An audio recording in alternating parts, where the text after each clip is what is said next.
Muy buenas, bienvenidos a Nice to Feed You. Hola, Imar. Hola, Rubén. Bueno, hoy vamos a responder 3 preguntas que todo el mundo se está haciendo en sus casas. A ver, Imar, ¿qué preguntas vamos a responder hoy? ¿Cómo generar más dinero cada mes? ¿Cómo endeudarse mejor? Endeudarse mejor, ¿escuchaste bien? ¿Y cómo disfrutar de la vida sin culpa financiera? Bueno, pues para responder esas 3 preguntas voy a empezar por la primera pregunta haciéndosela a nuestra invitada. Si alguien quiere empezar a generar más dinero este mes, ¿vale? ¿Qué debería hacer primero? ¿Por dónde debería empezar esa persona? Yo creo que lo principal, sobre todo, es de tener nuestras finanzas personales organizadas, ¿no? Es decir, no vamos a poder gestionar mejor nuestro dinero si no sabemos de dónde partimos. Entonces, al final siempre digo que es lo mismo, es como si tú coges el coche y no sabes a dónde vas. Es muy difícil, entonces, llegar a la dirección, ¿no?, adecuada. Por lo tanto, lo principal y lo más básico es disponer de un presupuesto. Si la gente no tiene un presupuesto, es muy difícil y complicado que, uno, sepamos entonces en qué nos gastamos el dinero, dos, si realmente tiene sentido en lo que nos estamos gastando el dinero, tres, si tenemos entonces una capacidad de ahorro mensual, porque al final lo que nos interesa sobre todo es de tener esa capacidad de ahorro mensual, que puede ser una franja, ¿no? Pues entre 300 y 500 euros al mes, o 100 o 200, lo que sea. Entonces, con ese dinero, la idea es de disponer de unos ahorros suficientes como para tener un dinero por si acaso, ¿no? El típico colchón de seguridad, un fondo de emergencia, lo que sea, por si pasa lo que sea, que tengamos entonces una disponibilidad inmediata, una liquidez, etcétera. Y luego entonces, una vez ya tenemos esto, entonces ya podemos invertir para nuestro futuro. Pero si no tenemos el presente organizado, entonces ya mal vamos. Muy bien. Bueno, habéis visto, tenemos a Elizabeth Wayfield, que además me hace ilusión que esté por aquí, porque hacía tiempo que quería contar con ella, porque, bueno, Elizabeth, para quien no la conozca, que va a ser difícil porque está muy activa en redes y en muchos podcasts, experta en finanzas personales, que a mí me gusta mucho la frase que dice Morgan Housel de que las finanzas personales son más personales que finanzas, ¿no? Al final cada uno tiene sus cosas y tiene su... Yo qué sé, yo por ejemplo, cuando yo empecé a ahorrar, yo no tenía fondo de emergencia. Y yo esto lo he contado, cuando estuvo Andrea Redondo, se lo dije y dijo, bueno, si a ti te ha funcionado, dice, no es lo normal. Y yo decía, bueno, pero porque yo estaba apalancado en un trabajo que sé que enseguida podría recuperar, ¿no? O sea, casi cero paro informático y demás. Pero claro, cada persona aquí es un mundo, ¿no? Y decías tú, tenemos que tener una hoja de ruta, ¿no? ¿Por dónde empiezo a hacer ese presupuesto? ¿Dónde me fijo? ¿En lo que meto? ¿En cada gasto dónde va? ¿O cómo puedo optimizar eso? Totalmente. Mira, el presupuesto al final puedes hacerlo de muchas maneras, ¿no? Yo siempre lo que recomiendo y lo que hago desde hace años es un típico Excel de presupuesto, que de hecho siempre lo regalamos, ¿vale? Para las personas que también quieran tener este Excel de presupuesto, que además es automatizado prácticamente, no tienes que hacer nada, como quien dice, está todo ya bien montado con las fórmulas y demás, y me costó bastante tiempo hacerlo. Entonces, pues que también que me escriban y demás, pues en la newsletter o por redes sociales, lo que sea, y te lo puedes descargar en la página web. Entonces, este Excel de presupuesto al final lo que tiene son especialmente 2 pasos, ¿vale? Principalmente. Uno, tener lo que vendría siendo la previsión de mi año, y dos, el registro de los gastos. ¿Por qué? Porque mucha gente simplemente registra los gastos y ya está. No, no, no, no. Vamos a tener que hacerlo desde el principio, que es, voy a intentar ver en qué me he gastado el dinero en los últimos 3, 4, 5 meses, y entonces una vez yo ya tengo el extracto bancario y yo entonces ya estoy viendo pues cuánto me gasto en cada una de las categorías y subcategorías, entonces yo ya voy a ver si pues de esta categoría, la otra, qué dinero le voy a poner cada uno de los meses, y así cada uno de los meses para hasta llegar al cabo de un año. Con eso ya tengo lo que yo voy a asignar de dinero de mi recurso económico a cada una de las categorías. Bien, llegando a este punto, lo que tengo que hacer es tener ese hábito de forma recurrente, si puede ser semanalmente, mejor. Yo tardo principalmente 10 minutos, no tardo mucho más, en registrar los gastos de la semana, ¿vale? ¿Por qué cada semana? Por un motivo, y es que si lo hacemos una vez al mes, primero me va a dar pereza, y segundo, no me va a acordar de hace 3 semanas qué es lo que hice, en qué me gasté y ese día qué estuve haciendo, ¿no? Si lo hago cada semana, voy a tener, pues nada, 10 movimientos o 15 como máximo de la cuenta bancaria y entonces esto tarda muchísimo menos y puedo adquirir entonces ese hábito de forma recurrente. Y con eso, ¿qué es lo que yo veo? Veo que la previsión me dice que me va a gastar X en esta categoría o subcategoría y la realidad es Y. Entonces veo si efectivamente se está cumpliendo lo que yo he dicho que quiero gastarme con ese dinero. Si la gente, si te dicen, no puedo ahorrar. No me lo creo. Ok. Vale, o sea, todo el mundo puede ahorrar, simplemente es una cuestión de prioridades, ya está. O sea, al final tenemos que entender que si nos gastamos el dinero en, por ejemplo, gastos hormiga, que son gastos que no nos damos cuenta, son pequeños, pero de forma recurrente, que hace que justamente ese dinero vaya gastándose y no me estoy dando cuenta de dónde está yendo, ¿no? Quizás a veces no es una cuestión de irme cada día a tomar café o de irme 50 veces a restaurantes o comprar en los chinos y no sé qué o lo que sea. Entonces, al final, si es mi prioridad porque justamente veo necesario y es importante poder ahorrar, entonces lo vas a hacer seguro. Entonces, la cuestión es intentar ver pues, qué es lo que me puedo llegar a optimizar, ¿no?, de gastos y, por otro lado, también cómo puedo generar más ingresos. Yo en el pasado, por ejemplo, me quedé también en el paro y ahí sí que es verdad que obviamente no cobras menos cuando estás en el paro, así cobras pues, 900 euros o así. Es temporal, entonces la mente hace que después también digas, vale, a ver, ¿cómo puedo generar más dinero? Ya sea, pues yo empecé a vender ropa en Vinted o también formándome de lo que sea para tener más capacidades, más habilidades, etcétera, vender cosas en segunda mano y así poco a poco y empezar, ¿no?, a encontrar pues, un trabajo que te pague más y poco a poco ir haciéndolo de esta manera. Entonces, la cuestión es de saber cuáles son tus prioridades e intentar adaptar el nivel de vida, porque claro, si yo pretendo con 1.500 euros al mes vivir en el barrio de Salamanca, pues obviamente no voy a poder, entonces voy a tener que equiparar, ¿no?, el nivel de vida con mis ingresos o intentar aumentar los ingresos y reducir gastos, es que no tiene más. Una persona con el salario mínimo que quiere empezar a ahorrar y tengo un caso cercano, ¿no? Y me decía literalmente no puedo ahorrar. Debe haber un importe, aunque sea 10 euros, que te dé la satisfacción de decir 10 euros me los reservo para el ahorro. Lo que pasa es que yo creo que 10 euros sabe a poquito. Entonces, pero 10 euros es ahorro y es algo y empiezas el hábito. Entonces, ¿cómo se le puede decir a las personas 10 euros no es poquito? Puede ser, parece poquito y parece como que con 10 euros no estoy ahorrando, pero no es el importe, sino es el hábito lo importante. Totalmente. Y además, como decía antes, es una cuestión de prioridades. ¿En qué sentido? En que si tú aplicas la técnica del preahorro, significa que cuando tú cobras la nómina, lo primero que haces sí o sí es apartar ese dinero, 10, 20, lo que sea, me da igual.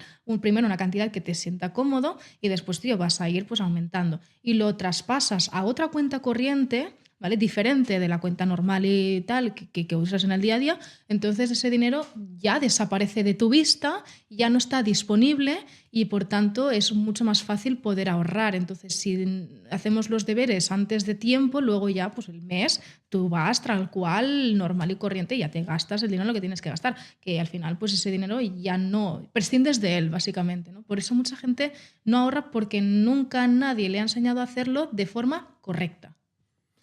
Yo siempre, cuando hablo con la gente de temas de finanzas y demás, todo el mundo dice, "Jo, es que ahorro, pero es que no consigo todo lo que quiero".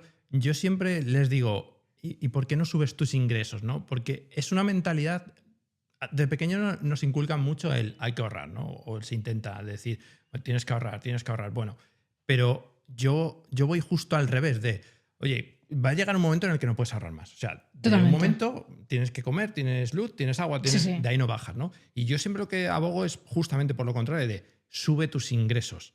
O sea, porque la capacidad de subir ingresos es infinita, o bueno, no es infinita, pero teóricamente no tiene límite. La de ahorros sí. Entonces, ¿cómo, aparte de lo que tú has dicho, ¿no? Búscate la vida de vender en Vinted, no sé qué, ¿cómo se se inculca esto a la gente? Porque si ya es difícil el ahorro, pero el ahorro yo creo que es algo que sí que tenemos todos, porque de pequeño cuando te dan la paga, ¿no? Y ahorra algo, no te lo gastes todo, ¿no? Tu madre siempre te decía eso. Pero ¿cómo le inculcas a alguien de, oye, no te conformes? Porque luego hablaremos más adelante, ¿no? El tema del futuro, las pensiones y demás, que es bastante negro, pero ¿cómo le inculcas a alguien de, oye, o miras tú por ti y haces esto bien o vas a ir mal?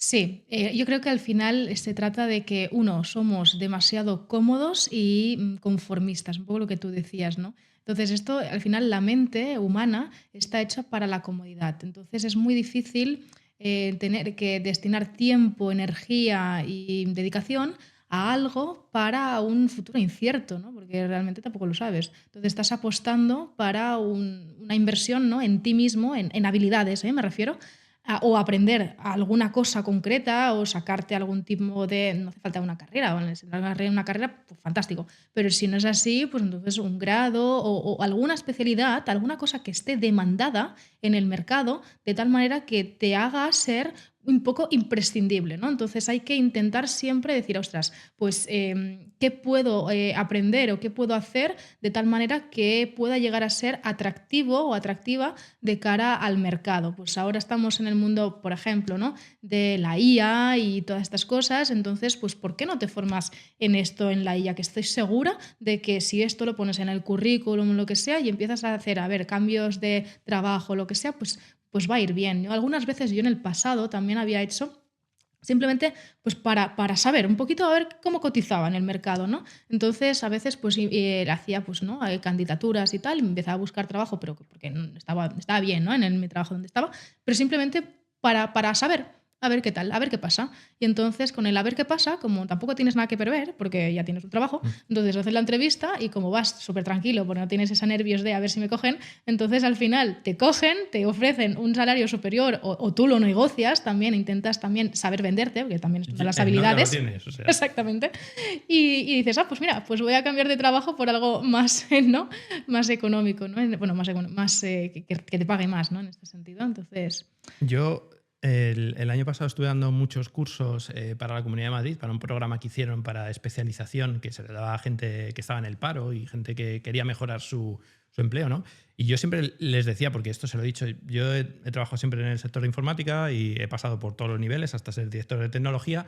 Y yo siempre, cuando me venía alguien que era así nuevo y que me decía, oye, pero es que, claro, porque a los juniors les pagan poco y no sé qué, yo le decía, tú lo que tienes que hacer es especializarte. Digo, la especialización se paga. A mí me pagan porque soy muy experto en esta tecnología y la gente me pagaba 800, 1000 euros al día porque yo era muy experto en una cosa. Digo, si tú sabes un poco de todo, vas a tener un problema y es que hay muchos como tú. Yo cuando te especializas solo en una cosa, pues yo especializado en temas de cloud, ¿no? Pues hay 3 grandes nubes, pues yo en vez de especializarme en todas, dije, no te puedes ser especialista, me hice en una. Y yo les decía, especializarse en una, la que más os guste. Digo, da igual que sea la que yo os enseño otra, digo, pero especialización. Las empresas ahora con la IA, yo creo que es muy fácil hacer cosas con bytecoding y demás, aplicaciones y aprender muchas cosas, pero yo creo que ahora lo que sigue siendo importante es la parte de especializarte, ¿no? Una especialización, alguien que sea especialista en IA para el sector X y tiene una cosa solo para ese sector, siempre van a pagar más que alguien que tiene un para todo, ¿no? Y hablamos hace un par de episodios con un experto en IA y nos decía que ellos estaban enfocados en unas tareas porque decían, es que las otras no nos convencen, ¿no? O está hablando con otros que están montando startup de IA y lo primero que dicen es, tenemos que buscar un nicho. Y yo creo que a la gente muchas veces cuando le dices, estudia algo, ellos se creen que es, bueno, me voy a la universidad, los que más paguen y esto, y realmente los que más pagan cuando tú los ves son los que hay menos, ¿no? Y esta parte también es algo que no se enseña en ningún colegio. Yo tengo un niño pequeño y ellos sí, les enseñan de todo, pero yo cuando estaba en el instituto nunca te decían, vete a por algo que solo tú tengas, ¿no? Y ahora con el mundo de la IA, que todo el mundo a un golpe de clic puede responder cualquier cosa, por ejemplo, tú, ¿no? Redes sociales, a ti te conoce mucha gente. Solamente por el hecho de conocerte ya vales más. No, porque lo que tú dices seguramente lo puede decir otro especialista en finanzas personales, pero tú lo transmites, ¿no? Y creo que esas soft skills también, que no se cultivan tanto, tema de ventas también, que hablabas tú, ¿no? De saber venderse es fundamental porque siempre te estás vendiendo. Creo que eso, el sistema educativo no te prepara y creo que, bueno, en los podcasts, yo creo que como estamos en una cámara de eco, lo vemos más, pero tú sales a la calle y nadie está pensando en me voy a hacer más especialista en mi trabajo para poder optar a esos trabajos que decías tú, ¿no? Que sean, oye, me pagan el doble, ¿no? Totalmente, totalmente. Por eso digo que a veces hay que hacer ese pequeño sacrificio momentáneo para luego pues el mejor futuro, ¿no? Al final es intentar postergar la gratificación inmediata. Y eso con todo, hablando también incluso del ahorro, lo mismo. ¿Por qué voy a ahorrar? ¿No? En plan, bueno, pues me lo voy a gastar todo porque carpe diem. Sí, claro, pero a ver, la idea, ¿no? Lo normal es que vivamos pues unos cuantos años, ¿no? Lo normal es que pues la esperanza de vida está a los 85 años.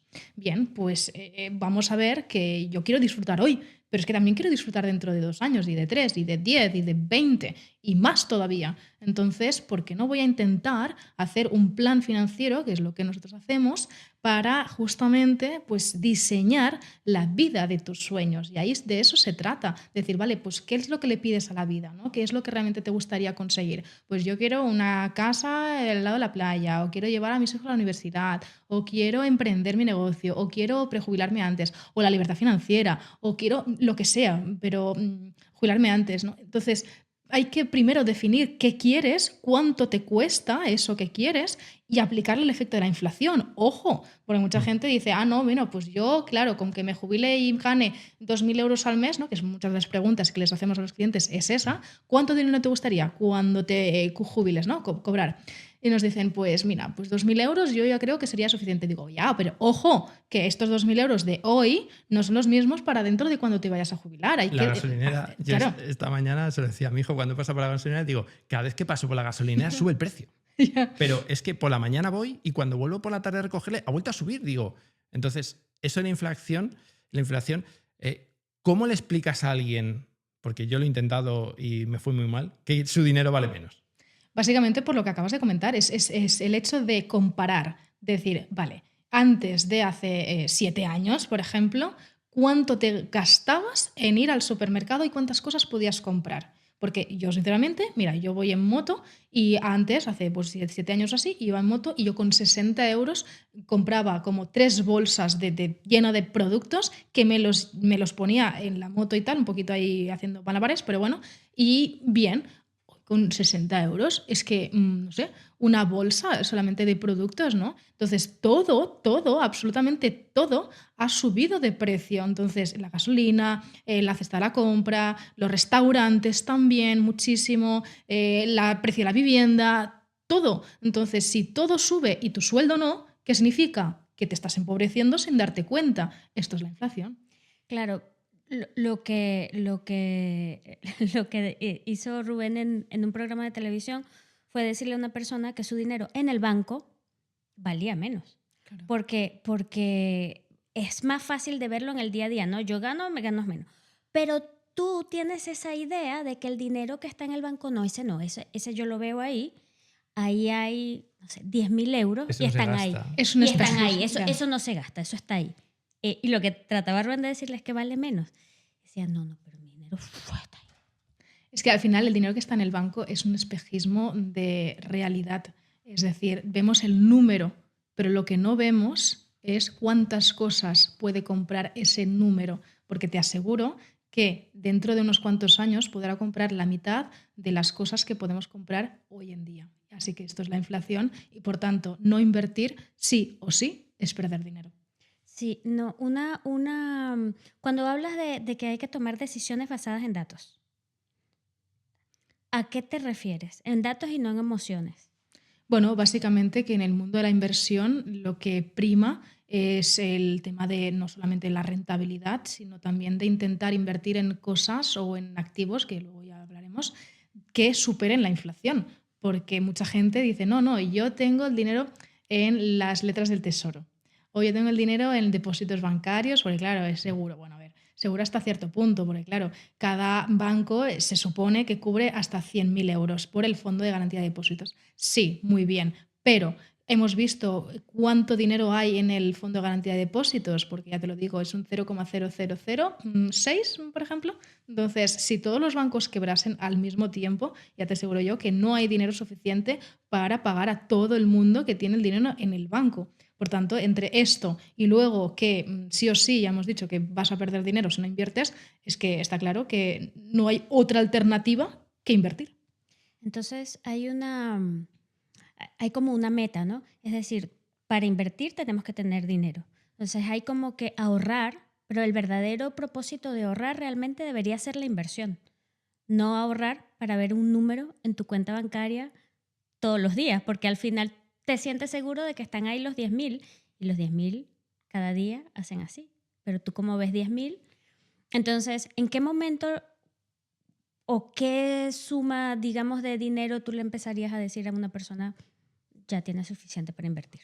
Mira, lo suficiente como para que si ya tiene el colchón de seguridad establecido, bien hecho y demás, que al final serían unos 3, 6 meses de nuestros gastos fijos, por eso es importante hacer el presupuesto, porque si yo no sé qué gastos fijos mensuales tengo, entonces mucho menos voy a poder saber cuánto es mi colchón de seguridad, ¿no?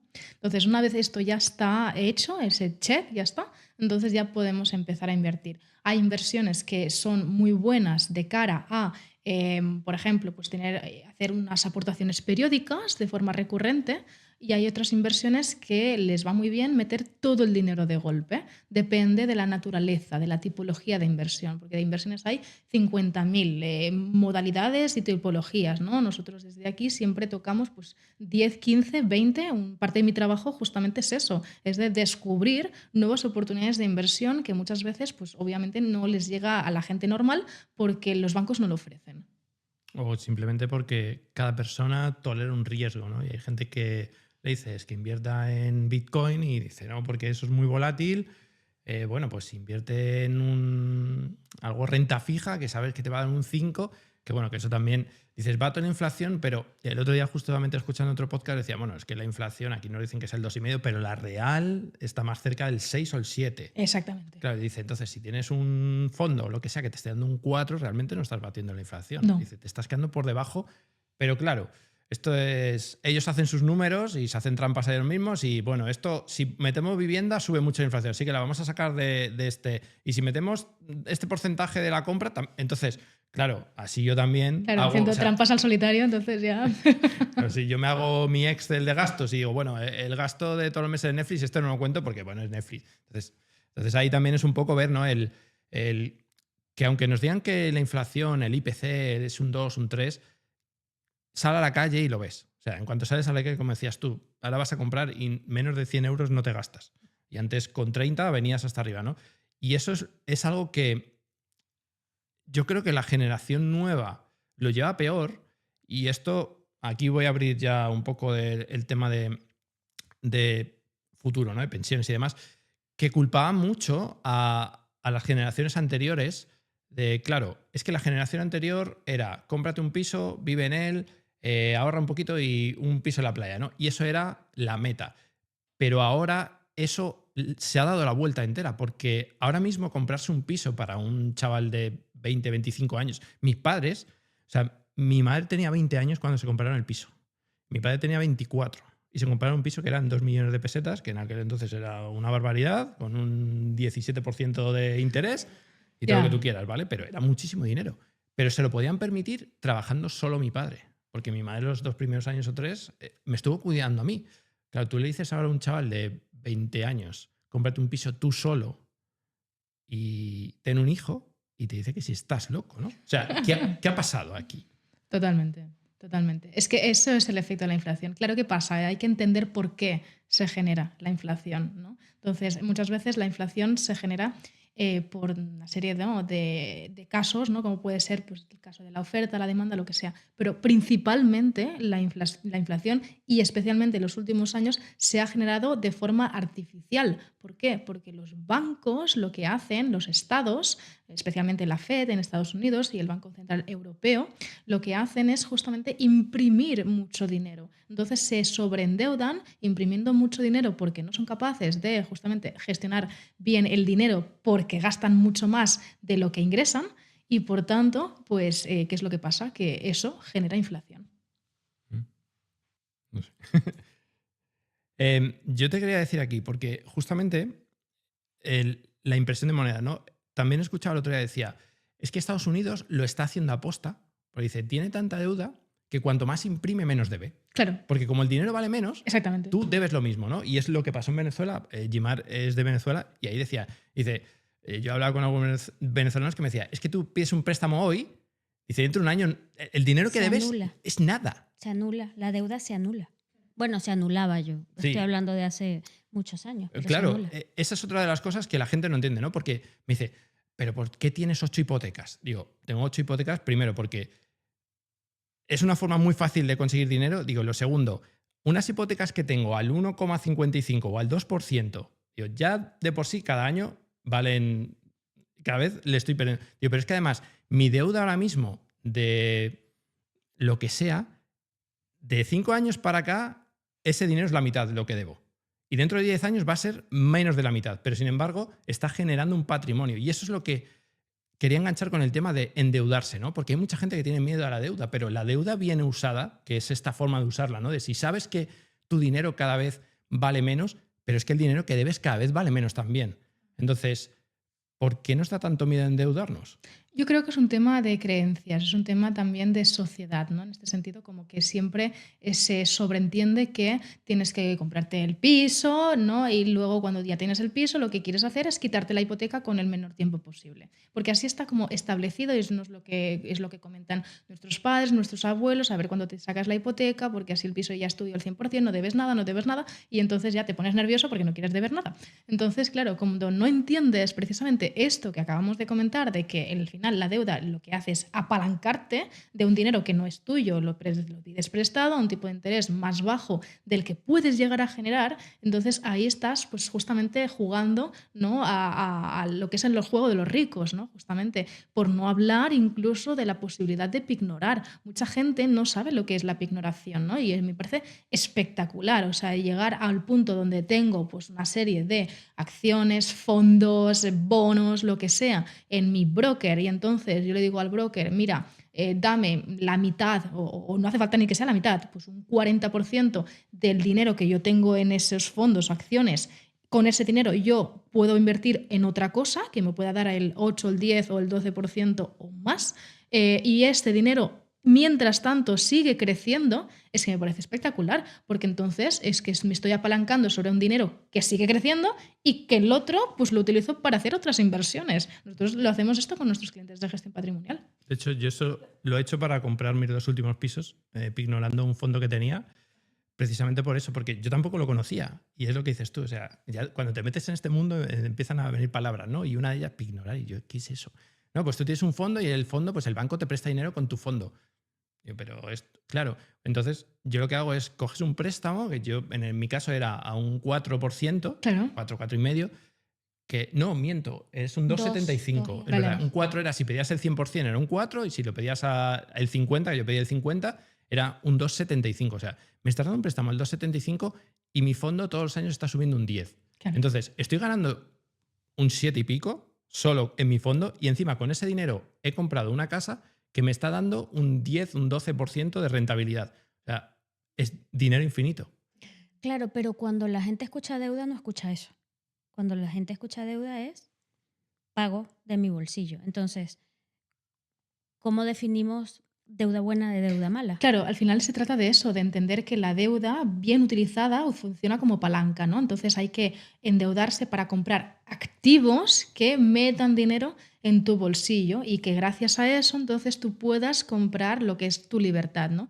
Por ejemplo, dices, ostras, pues me vale la pena, que también es una de las grandes preguntas. Quiero el típico chalet delante de la playa, ¿vale? ¿Te sale a cuenta financieramente, económicamente comprártelo o es mejor? Yo os lo digo, yo vivo de alquiler pues justamente en eso, ¿no? Un chalet delante de la playa. Pero ¿por qué no me interesa comprarlo por ahora? Bueno, básicamente porque sé que si lo compro voy a tener que pagar un ITP del 10%, porque está en Cataluña. Después, pues el gasto del notario, el registro, la gestoría y todo esto, que es un dinero que yo puedo utilizar para invertir en otra cosa. Mientras tanto, tengo otro dinero pues, en diferentes inversiones de forma diversificada, que esto es súper importante, y entonces esto me va dando ingresos cada mes que me pagan el alquiler de mi vivienda, ¿no? Entonces esto es una libertad de movimiento y de todo que me hace sentir, pues sinceramente, que no es un esfuerzo, ¿no? de mi propia vida, de mi trabajo, de lo que sea que estoy pagando, ¿no? En este caso, pues mi alquiler.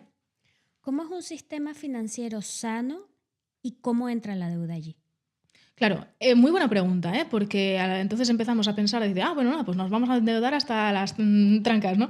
Pues no, tampoco se trata de eso. Entonces, al final tenemos que tener un porcentaje de deuda que sea más o menos controlable, ¿no? Entonces, por ejemplo, pues entre un 35-40% de nuestra capacidad de generación de ingresos y no mucho más, porque al final también tenemos que ser un poquito cautos, ¿no? En este sentido. Decir, vale, pues si yo cobro, no sé, me invento 1.000 euros al mes, por decir números redondos, pues me voy a endeudar hasta 400 euros, pero tampoco mucho más, porque si no, puede pasar lo que sea y no voy a ser capaz entonces de devolver esa deuda, ¿no? Entonces tampoco nos volvamos un poco locos, ¿no? Aquí, el otro día, otra pregunta que me hacían en la masterclass que tuve, me decía uno, dice, pero es que claro, con tantas hipotecas deberás mucho dinero. Y digo, primero, no debo mucho dinero porque todas las hipotecas yo las saqué al 70%, es decir, yo no soy una persona que ha ido a endeudarme al máximo posible, que hay mucha gente que dice, no, yo me he comprado 7 casas sin poner dinero. Claro, mi idea era vivir de rentas, entonces eso me hacía subir mucho y me quedaba muy poco cash flow. Entonces yo lo que quería era controlar esa deuda, pero además yo le decía, digo, pero la revalorización de mi patrimonio, lo que hablamos antes, ¿no? Se ha revalorizado tanto mi patrimonio que mi loan to value, es decir, lo que yo debo frente a lo que yo tengo, ha bajado muchísimo. O sea, ha bajado a menos de un 20%. Cuando yo lo cogí era de un 70%. Y ahora, entre lo que he pagado estos años más lo que se ha revalorizado, estaré en un 25 a lo mejor, ¿no? Claro, eso es otra cosa que tiene la deuda buena, que lo que te hace es que ignorarte. Es una deuda buenísima, por lo que hablamos, ¿no? Va creciendo y además tú puedes hacer cosas con ella que si lo haces bien, no para irte de vacaciones y ya está, pero Claro. si lo inviertes bien, esa deuda es muy buena. Pero yo aquí, cuando hablo con gente que me dice, mira, yo es que no quiero nada, hablo para empezar a invertir, ¿no? Y me dice, yo no quiero hipotecas, yo no quiero tal, yo no quiero cual, yo quiero comprarme mi casa para alquilar, vale, sí, yo lo hago como tú, quiero tener rentas, pero yo lo voy a pagar así, a tocateja. Entonces, esto es un juego, y lo hablamos el otro día además nosotros, que decía, digo, realmente los inversores que buscan este 100%, ellos juegan con la ventaja de que nunca baja, ¿no? Entre comillas, vamos a poner que nunca bajan los pisos. Entonces, si tú sabes que tu inversión siempre va a subir, claro, te puedes dar todo lo que vale porque dices, cada vez va a valer más y yo yo debo menos, ¿no? Pero, por ejemplo, esto para hacerlo con acciones, ¿no? Imagínate, Pignoro para comprar acciones de Tesla y mañana Tesla cae. Claro, por eso digo que hay que saber hacerlo bien. En el sentido de, uno, no sobreendeudarte y dos, entender cuál es el colateral, es decir, porque lo mismo puede pasar con Bitcoin. Dentro ¿no? del mundo de la blockchain y de las criptomonedas también se puede hacer este tipo de estrategias. ¿eh? Lo que pasa es que hay que entender entonces si yo hago y, digamos, pignoro una cartera de acciones o de fondos, lo que sea, que es muy, muy agresiva, entonces, ¿qué va a pasar? Que en momentos de extrema volatilidad, entonces ese dinero va a valer menos pues, por la naturaleza, ¿no? De las fluctuaciones normales que existen, pues en este caso en la bolsa, que depende mucho de, uno, el ciclo económico en el que estemos viviendo y dos, en lo que está pasando a nivel geopolítico y macroeconómico, y entonces puede ser que no tengas suficiente, digamos, ¿no? colateral y ahí te exijan poner más de tu bolsillo. Por eso también hay que ser un poquito, ¿no? de buscar ese equilibrio, de buscar entonces algo que realmente no te afecte demasiado. Esto lo intentamos hacerlo muy bien con clientes justamente para intentar hacerles pues, carteras, ¿no? de fondos, lo que sea, que no sean muy, muy, muy extremas para que justamente en el peor de los casos, en un escenario positivo, optimista y negativo, entonces pues no le baje, digamos, el valor de esos fondos. Voy a volver otra vez al punto anterior de Rubén. ¿Hipotecas para vivienda sí o no? ¿Para vivienda de qué? ¿De inversión o de uno mismo? ¿Sí o no? ¿Cuál es la diferencia? Vale, primero de todo, hipotecas sí, siempre. Porque es que si no me voy a descapitalizar. Entonces, ¿qué sentido tiene comprarme un piso, ya sea pues para vivir o para alquilar, a tocateja, si total voy a entonces voy a sacrificar esa liquidez en algo cuando ese dinero lo puedo utilizar para otras cosas y seguir invirtiendo una y otra vez de hacer más grande esa bola de nieve de ese patrimonio que me estoy creando? Entonces, es que no tiene ningún tipo de sentido. Y más, ¿por qué? Porque al final la hipoteca es lo más barato, es el crédito más barato que existe, ¿no? Es que estamos en el punto donde, bueno, antes en el 2021 más o menos estaba pues las hipotecas tiradísimas de precio, a un 1% la hipoteca fija, que en esos momentos yo también tocaba hipotecas y sacaba hipotecas al 1% y pico, ¿no? Ahora ya no tanto, bueno, está al 2 y pico, pero, ostras, es que un 2 y pico versus un poco lo que decías tú, Rubén, si yo cojo ese dinero, me apalanco al 2 y pico y luego, por otro lado, tengo otras inversiones que me da el 8, 10, 12% o más, es que, vamos, es que es tan fácil hacer dinero que, vamos, es que... Ese es uno de los trucos que todo el mundo en teoría conoce, ¿no? De que bueno, también leyendo un artículo decía que todos los grandes ricos no compran en cash, todos se hipotecan, todos.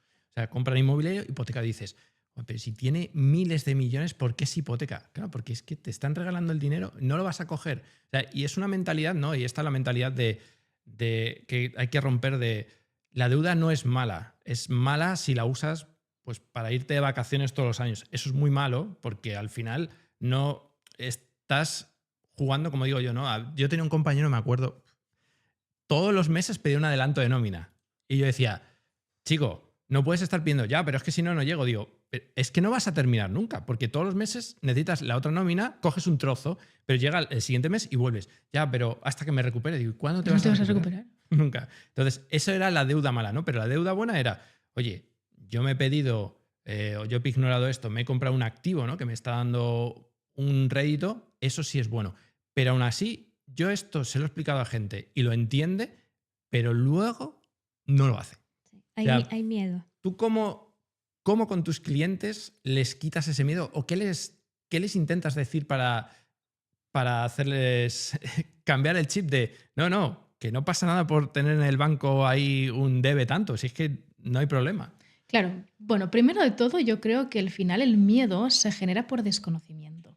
Entonces, cuando no conocemos algo, pues es que es normal que me dé miedo, ¿no? Es que al final, imagínate que ahora me dicen, no, tienes que operar de vida o muerte, una operación ahí del corazón a alguien. Digo, yo qué sé, es que le voy a matar, no tengo ni idea, no sé por dónde empezar. Entonces, pero si imagínate que cojo y hago esta operación, pero de la mano de un cirujano, y yo me fijo en qué hace exactamente, dónde toca y tal, e incluso me mete la mano para que yo lo haga con él, entonces ya voy a saber cómo hacerlo, ¿no? Entonces esto al final con la inversión es lo mismo. Si tú entiendes en qué estás invirtiendo porque te lo explican bien, porque cuando yo siempre digo a mi equipo, ¿no?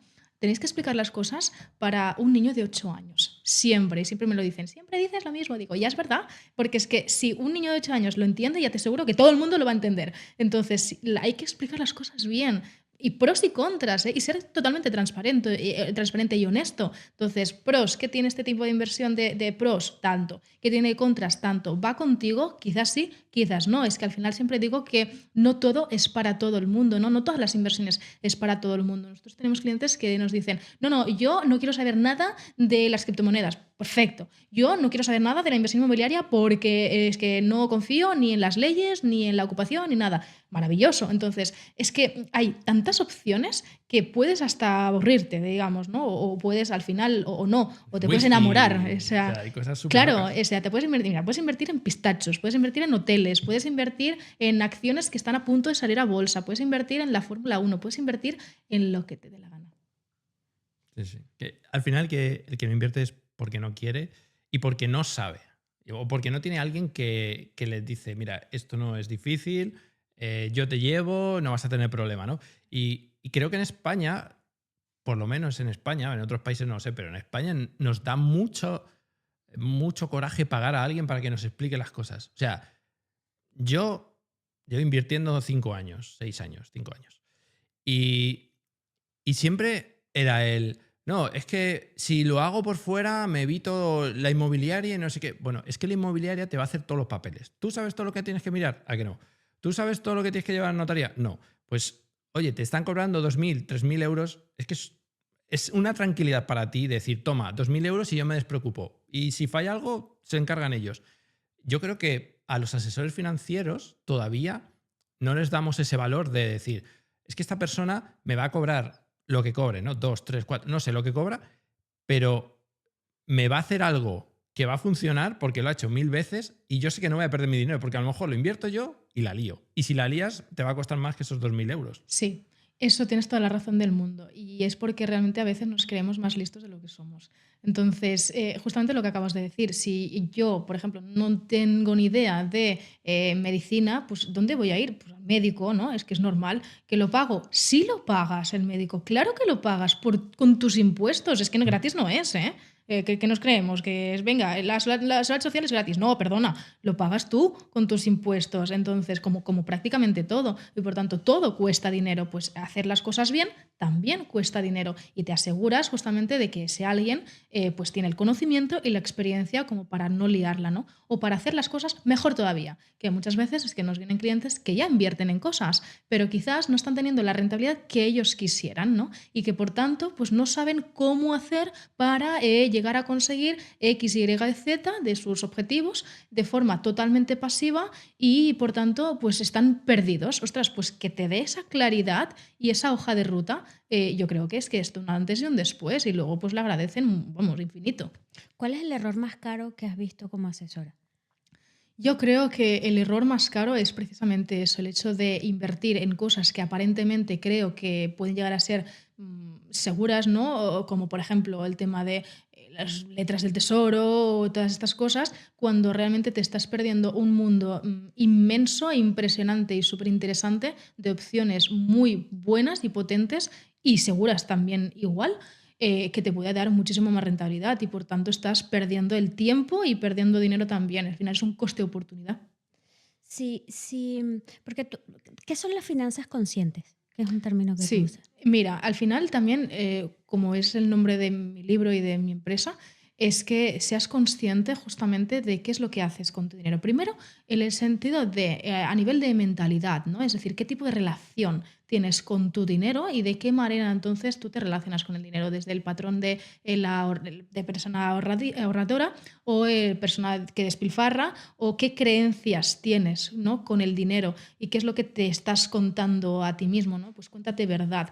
En este sentido, primero lo que sería ideal es empezar a trabajar esa mentalidad del dinero, que es lo que te va a hacer que te autosabotees o al revés, que justamente te empoderes, ¿no? Con el dinero. Porque por mucho que realmente invirtamos, si pensamos que el dinero es malo, que no crecen los árboles o que hay que trabajar mucho para eso y sacrificar mucho, que el dinero lo que sea, es que no va a servir de nada, porque entonces el miedo, ¿no? Te va a hacer que justamente luego digas, es que no me atrevo a dar ese paso, entonces es que no estamos haciendo nada. Entonces eso para empezar y luego empezar también a preguntarse cosas, ¿no? A uno mismo, a hablar contigo mismo, decir, ostras, pues voy a comprarme, yo qué sé, mucha gente, ¿no? Que dice, ay, pues mira, me compra el Ferrari o no sé qué, o el Mercedes, de lo que sea, ¿vale? Realmente lo compras porque te gusta o porque quieres fardar o porque estás cubriendo una necesidad emocional que de otra manera pues no te atreves a enfrentarte a ti mismo, a hacerte de espejo. Es decir, mucha gente pues compra cosas que no necesita para impresionar a gente que no le importa. Entonces, si no empezamos por ahí, luego ya poco a poco no vamos a llegar al punto donde queremos, ¿no? Que es el tema de la inversión y luego la protección de patrimonio. ¿Cómo logramos el equilibrio entre vivir como queremos y ser sanos financieramente? Yo creo que al final también se trata justamente de eso, de tener ese presupuesto. Entonces, si yo en el presupuesto digo, mira, voy a gastarme tanto dinero en ocio, en pues, vacaciones o restaurantes o lo que sea, o que me hacen feliz, cada mes, entonces voy a ver, y a la vez también ahorro, ojo, invierto. Entonces tengo ese equilibrio. ¿Por qué? Porque estoy buscando ese momento de placer inmediato y a la vez también estoy siguiendo construyendo para mi futuro. Ahí se consigue. Por eso decía, ¿no? que voy otra vez al punto. El presupuesto, es que sin el presupuesto yo no voy a saber entonces absolutamente nada y no voy a destinar cada uno del dinero a lo que sea que me gustaría. A mí me gusta mucho el libro de Rami Sethi, en el que habla precisamente de eso, ¿no? De tu vida rica, de define tu vida rica. Y él dice, es que no hay una fórmula para todos, ¿no? Y para ti lo que puede ser un placer como es irte a restaurantes de 3 estrellas Michelin, que son 800 euros la cena, dice, a lo mejor, dice, si entra dentro de tus números, ¿por qué no lo vas a hacer, no? Porque hay Claro. mucha gente que se autoflagela de, no, tengo que ahorrar hasta el último céntimo, no voy a salir de casa. Cosas que van al extremo, ¿no? De sentarme en un banco ahí a mirar el techo y no hacer nada porque estoy ahorrando. Y tampoco es eso, ¿no? Hay que tener lo que llama vida rica, ¿no? De, oye, tú tienes tus finanzas bien hechas, ¿no? Vale, pues si te puedes permitir, en el libro me acuerdo que decía había una mujer que le encantaba los bolsos y todos los meses tenía para comprarse un bolso. Claro. Dice, pero porque todo lo demás ya lo tenía bien. Entonces, aquí, ¿cuál es el equilibrio o cómo se hace eso de entre la frugalidad de no comer ni, vamos, Pipas. pipas en el banco y ya, y el derrochador? O sea, porque, claro, el ser humano lo que quiere es siempre disfrutar y queremos disfrutar, pero tu mente te dice, no, pero es que estás ahorrando. Entonces, ¿cómo combates eso? ¿Qué métodos tienes para tus clientes para decirle, bueno, hay que ahorrar, pero recuérdate que tienes que vivir, ¿no? Que eres joven.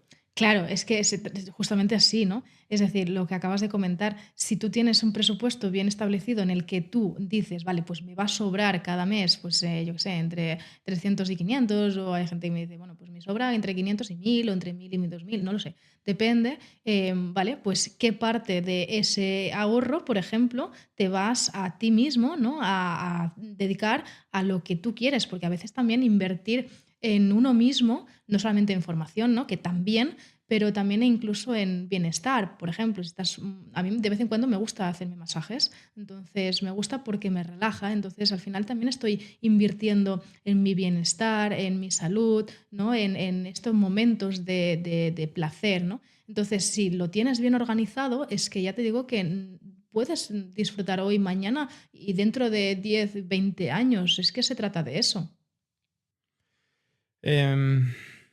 ¿Cómo empezamos a inculcar todo esto a los más pequeños? Yo tengo un niño de 9 años y yo intento que él no tenga mis errores, ¿no? Porque yo hasta los 35 o 36 no empecé a ser consciente de mis finanzas.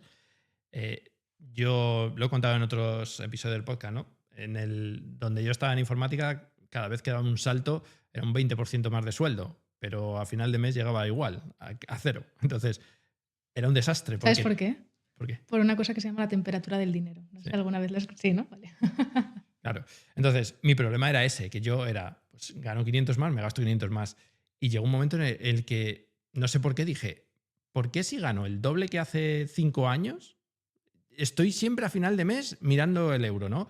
Y ahí hice un Excel, que seguro que no es tan bueno como el tuyo, porque el mío era para mí, yo me lo hice ahí muy de andar por casa, y ahí empecé a notar y empecé a ver ya patrones, ¿no? Y ahí es donde fui consciente. Pero me gustaría que mi hijo, que tiene 9, no lo descubra con 35, que si yo lo hubiese descubierto con 20, lo mismo me habría ido mejor, pero ¿cómo hacemos esta parte de a los más pequeños ya empezar a darles cosas para que empiecen a interiorizar cosas que nos faltaron a nosotros? Mira, yo creo que al final tenemos que volver un poco a las andadas, ¿no? El cerdito. Entonces, el cerdito funciona muy bien. ¿Por qué? Porque te hace que justamente vayas poniendo el dinero en un sitio donde no lo puedes tocar y también dándoles la ilusión de que se puedan llegar a gastar el dinero en lo que quieren, ¿no? Imagínate, resulta que les hace mucha ilusión ir a Disneyland París. Primero, hablando de dinero abiertamente con ellos, porque muchas veces la gente esto lo evita, ¿no? Entonces es como que, no, pues ¿para qué vas a hablar de dinero con niños? No, perdona, pero sí, claro, sí, en algún momento se van a enfrentar en eso en su vida. Entonces, pues que entiendan el valor de las cosas y empezar a hablarles de dinero, de incluso, también te digo, porque estuve durante un tiempo haciendo justamente, ¿no?, educación financiera para niños, desde 6 hasta los 12 años, y yo les explicaba, por ejemplo, pues cómo comprar mejor en el supermercado con el coste por litro, el coste por kilo y todas estas cosas para que supieran que realmente esto se tenía que hacer así, ¿no?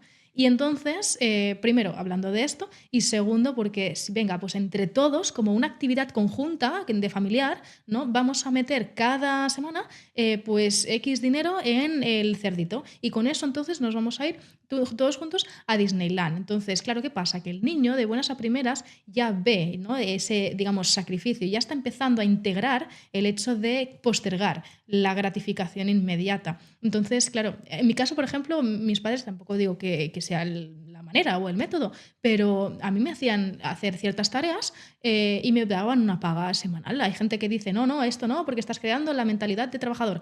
Hay gente que dice, sí, no sé, a mí me ha funcionado. Pues mira, genial. Entonces me decían, mira, tienes que ir a comprar el pan, el periódico para tu padre y tirar la basura. Pues a mí me rapeteaba, porque un domingo me despertaba mi padre a las 9 de la mañana, que yo quería dormir, o a las 8. Que yo quería dormir y me decía, tienes que ir a buscar el pan, no sé qué. Y yo, venga, hombre. Pero luego, ¿qué pasa? Yo lo hacía y me daban 2 euros de paga semanal. Y luego ya me quejé, hice una huelga y entonces logré conseguir a 5 euros y así hasta 10 euros. Se le da vena sindicalista. Sí. Yo intentando venderme, venga, ¿qué más puedo hacer para eso? ¿Qué es la temperatura del dinero? Cuéntanos. Vale, pues imagínate tú estando en una habitación, como puede ser esta, ¿no? Tú estás acostumbrada a una temperatura de X, pues 20 grados, por ejemplo, ¿no? Claro, ¿qué pasa? Que esta temperatura, si tú la subes o la bajas, tu cuerpo, si esa temperatura te sienta bien, ¿no?, y digamos que es la temperatura ideal, pues vas a estar incómoda. Entonces, esto es lo mismo con el dinero. Es decir, si tú estás acostumbrada a ver X cantidad en tu cuenta corriente, ya te digo yo que si después te suben el sueldo, no vas a ver más cantidad en la cuenta corriente porque de forma subconsciente estás acostumbrado a cierta cantidad. Y entonces, como cobras más, pasa lo que dice Rubén, de decir, vale, pues entonces como cobro más, puedo comprarme el coche porque claro, la letra entonces la puedo pagar, que no sé qué. Y como cobro más, entonces puedo pagar más cosas. Y como cobro más, y así una y otra vez, de tal manera que estás en el mismo punto. Yo me compré el Mustang. Que vendí el año pasado para comprarme una casa. Un activo, cambié mi pasivo que quería por un activo. Y bueno, no me arrepiento, pero sí que es verdad que, claro, yo dije, oye, pues ahora ya me lo puedo permitir, ¿no? Y ahora me puedo permitir esto. Pero al final de mes yo decía, si es que estoy en las mismas, digo, es que no, o sea, lo digo aquí abiertamente, cobrando 120.000 euros brutos al año y a final de mes estar diciendo, ¿dónde se me va el dinero? Yo he experimentado algo que creo que va con eso, que es conforme he madurado financieramente, es como que si a la misma vez gastara menos. O sea, es como antes yo me gastaba todo también, o sea, yo siempre he tenido buen salario y me lo gastaba todo, todo. Es más, de hecho, ahora mi salario es inferior al que tuve en cierto momento, gasto menos. O sea, es como yo digo, es como un efecto cebolla, o como que te vas quitando capas. Yo no sé si son capas de ego o capas de qué, pero mientras más vas entendiendo el tema del dinero, menos gasto en cosas, llamémoslas superfluas. A mí me encanta Sí. viajar y me encanta comer afuera. Entonces, en eso a mí me encanta, sigo gastando dinero. Este año no he viajado, pero a mí me gusta mucho, mucho viajar. Bueno, para muestra un botón, o sea, vivo en otro país, o sea, diferente al mío. Pero sí he notado, y del año pasado a este año, gracias un poco también al Excel de Rubén, Se lo di. que me lo dio y lo tuneé como tuneo todo, porque a mis necesidades y a lo que yo quiero, este año estoy ahorrando más, porque es como ese efecto de que te acostumbras a vivir sin. Y entonces este año pues yo digo, pues voy a aumentar un poquito más el ahorro, que sí que puedo. Sí, totalmente. Y ahí yo creo que es un punto importante porque muchas veces pensamos en comprar más cosas materiales cuando dices, ¿y para qué? ¿No? ¿Para qué? Mira, con un cliente, justamente me acuerdo un día que dijo, ay, pues es que estoy pensando en comprarme unas zapatillas deportivas de no sé qué, que me gustan, que no sé qué. Le dije, bueno, pero necesitas las zapatillas, ¿no? Me dice, no, es que serían como las quintas que tengo. Digo, ¿pero para qué entonces quieres 5? ¿No es suficiente con tener 4?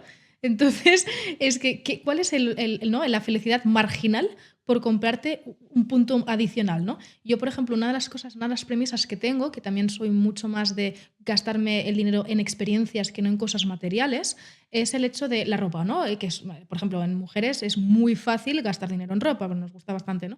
Entonces, ¿qué pasa? Que a mí no me gusta el hecho de decir, me compro ropa y voy acumulando, porque al final te pones siempre las mismas cosas. Entonces, digo, pues para comprar ropa también tengo que sacar ropa de mi casa, de mi armario, cosas que o no me representen ya o se ha quedado pues un poco anticuada, lo que sea, ¿no? Entonces intento dar esa ropa a personas que, bueno, pues puede ser que lo necesiten más y entonces para eso estoy como equilibrando un poquito la balanza, ¿no? En este sentido. Y aquí, entonces es aplicable en absolutamente todo. O sea, prefiero experiencias, cosas que me llenen, ¿no? Por dentro el espíritu y que realmente, pues lo mismo, viajar, ¿no? Me encanta viajar también o formarme, o eso sí es verdad, me gasto mucho dinero en libros porque me gusta mucho leer.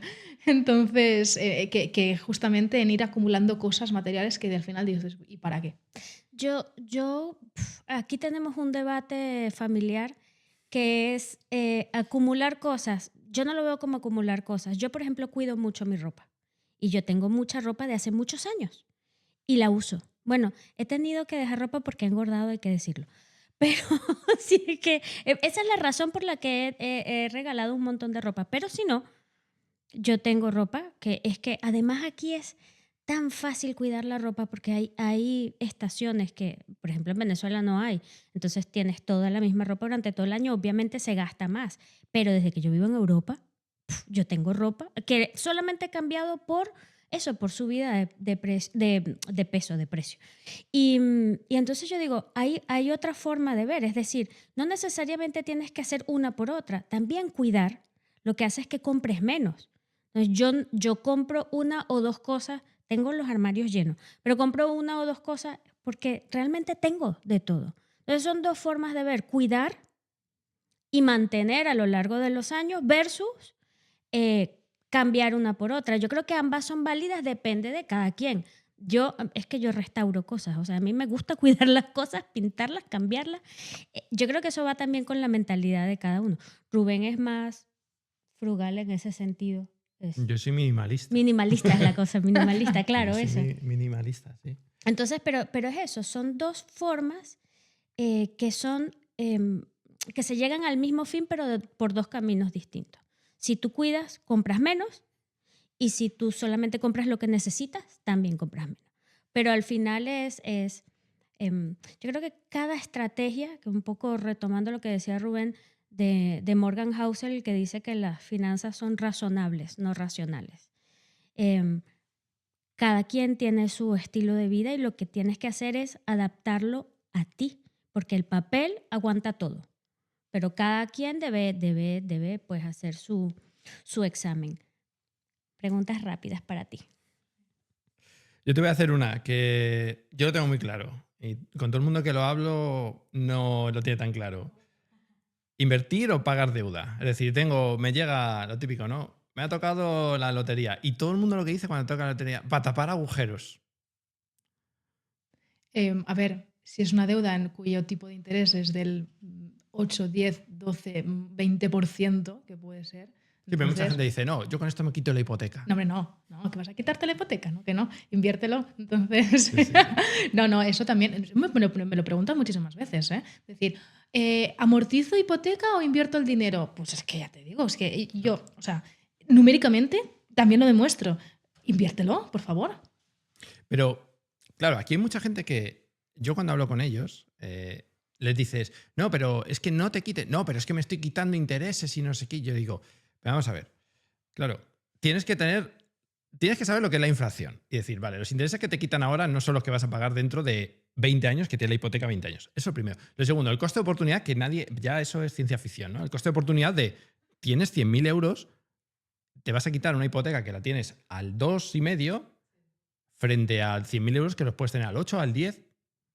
Y además, lo bueno que tienes es que si lo metes en un fondo, y esto es una cosa que en España todavía tenemos, no sé hasta cuándo, que puedes jugar con los fondos y no pagas hasta que no los retiras. Eso. Que eso es algo impensable en muchos otros países. Bueno, ahora ya en Bélgica que quieren incluso que las ganancias no materializadas que también pagues por ello, que eso es como, vamos a ver, ya nos hemos vuelto locos, pero si se implanta allí, ya te digo yo que acabaremos todos igual, porque van a decir, claro, es que aquí alguien tiene 1.000.000 de euros, hasta dentro de 50 años yo no veo nada, pero si se lo voy quitando ahora, oye, dentro de 50 años ya veremos, ¿no? Entonces yo me temo, iba a decir pesimista, no, soy, ¿cómo se dice? Un pesimista es un optimista con experiencia, ¿no? O sea, yo sé cómo van estas cosas. En cuanto vean que en Bélgica eso funciona, van a decir, oye, pues todos estos que tienen en Bitcoin que han ganado tanto y todavía no lo han retirado, pues lo vamos cogiendo nosotros y ya veremos, ¿no? Entonces, eso yo creo que es algo que me preguntan incluso inversores, ¿no? Inversores inmobiliarios apalancados que dicen, bueno, me voy a quitar, pero ¿por qué te vas a quitar la hipoteca de tu inversión? No, porque así tengo esto libre de cargas. Digo, ¿lo vas a refinanciar? No. Entonces, ¿para qué lo haces? Porque esa sí es una buena estrategia. Me quito esta carga para hacer una doble garantía, no sé qué. Claro. Sí. Pero claro, esto ya estamos entrando en cosas que asesores financieros como tú puedes ver el patrimonio y decir, mira, ¿ves esto que tienes aquí? Pues si esto lo hacemos así, así, y esos 2.000, 3.000 o 5.000 los que cobres, yo creo que están más que justificados. Pero, vuelvo a decir lo mismo, hay que pagar a los profesionales que saben de estas cosas, porque nos creemos muy listos, como tú has dicho, y es verdad, hablas con mucha gente que se cree más listo que el del banco y que no sé qué, pero luego al final, cuando se la dan, ¿no? Todos tienen el cuñado que se ha hecho rico, pero ellos no son ricos, ¿no? Y dices, bueno. Totalmente. Pregunta rápida, venga. En las inversiones, ¿arriesgados o por la manito y seguritos? Depende de la persona, claro, es que al final va a depender mucho del perfil de riesgo que tienes, ¿no? Que tengas. Entonces, no es lo mismo una persona más bien de tipo conservadora, porque ya sea porque es la primera vez que invierte o porque justamente pues, tiene poco conocimiento, tiene poca experiencia, que justamente alguien que ya está en el barro, que ya tiene experiencia, ya tiene cierto conocimiento, que ya entiende un poquito lo que hace y que no le da miedo tampoco una grandísima volatilidad y prefiere arriesgar un poquito más para tener mayor rentabilidad. Entonces aquí depende de cada persona.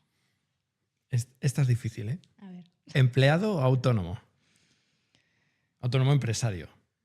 A ver, económicamente hablando, empresario. Bueno, empresario sí. Seguro.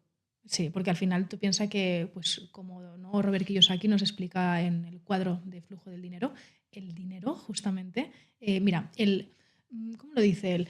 El 3% de la riqueza mundial está en siendo empleado y autónomo. Y el resto, la otra parte, ¿vale? El 97% del dinero del mundo se genera siendo pues, empresario o inversionista. ¿Por qué? Porque al final un empresario, pues lo normal, es, o si es que lo hace bien, es que crea sistemas para que justamente pues, el dinero se multiplique sin que él tenga que estar súper mega presente, ¿no? Si no, pues no existirían tampoco grandes empresarios que han hecho grandes fortunas. Entonces, muchas veces de gente de gestión patrimonial que tenemos es porque han sido empresarios y ya sea porque han vendido la empresa o porque alguien se la ha comprado o porque han generado pues, muchísimo dinero mientras tanto. Ojo, que ya te digo que también no es para todo el mundo, ¿eh? Ojo, que esto también es importante decirlo, de que para poder llegar a este punto tienes que tener un sentido de capacidad, de trabajo, de sacrificio y de incluso ser muy flexibles porque siempre te van a pasar 1000 cosas en esa aventura, ¿no? De ser empresario o autónomo o emprendedor, lo que sea,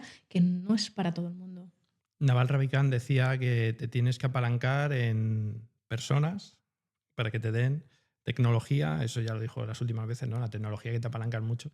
Y la otra, ¿cuál era? Personas, tecnología y dinero. El dinero de otros. Exacto. Decía las tres cosas, ¿no? Entonces, claro, eso solo puedes hacer siendo empresario. Totalmente. Porque siendo tú solo, tu Muy tiempo difícil. es limitado, Claro. tu nómina viene de lo que te digan y la tecnología, bueno, sí, a lo mejor puedes hacer alguna cosilla, pero poco más.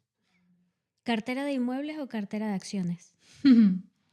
A ver, nosotros desde aquí siempre abogamos por la diversificación, ¿vale? A mí no me gusta depender de una sola temática de inversión. ¿Por qué? Porque me pueden cambiar por ejemplo, en la inversión inmobiliaria, ¿Por qué no soy partidaria de únicamente invertir en inmuebles? Básicamente por dos motivos. Y es uno, el tema de la ocupación, que esto es un gran problema en España. Y dos, también el tema, que es lo que más me preocupa incluso, el tema de la legislación. O sea, esto ya lo vimos en el 2023, cambió la legislación y ahora pues el tema de que si el gran tenedor, que si el tema de que si el índice de referencia de no sé cuántos, ¿no? Entonces me pueden cambiar las leyes y el tablero de juego sin que yo pueda llegar a decidir nada solamente porque les da la gana ir contra el malvado especulador. Entonces, por eso digo que no podemos, ¿no? Solamente centrarnos en una cosa.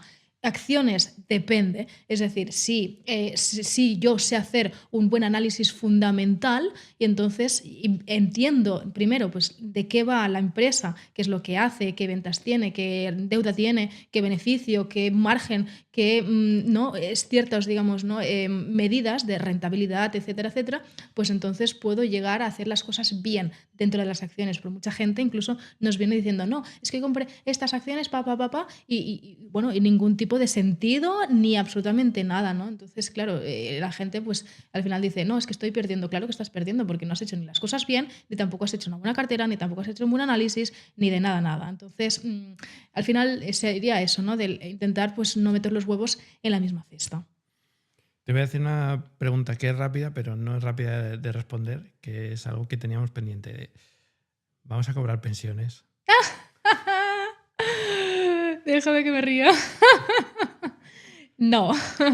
A ver, depende de lo... Espera, antes de que respondas, quiero que se lo expliques a todos los cuñados que dicen que somos paranoicos y que esto no es verdad, ¿vale? Porque cada vez que le dices a alguien que no va a tener pensión, te mira como si fueses un loco. Ya.